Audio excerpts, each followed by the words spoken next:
Sa ngayon wala pa. Pero huwag kang mag-alala.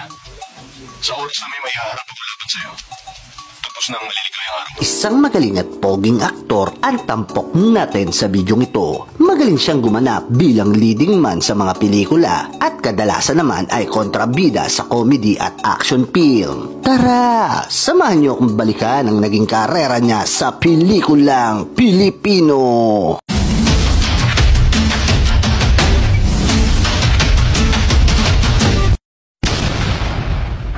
Siya ay si Michael Benedict Rodriguez o mas kilala natin bilang si Miguel Rodriguez sa harap ng kamera. Ipinanganak noong November 5, 1962 sa Las Piñas, Metro Manila. Siya ay mayroong dalawang anak sa negosyanteng si Teske at isa nga dito si Sam Rodriguez na sumunod sa yapak ng kanyang ama sa pag-aartista. Si Miguel Rodriguez ay isang aktor at model at dahil sa kanyang gandang lalaki ay madalas siyang inihahambing sa isang Hollywood actor na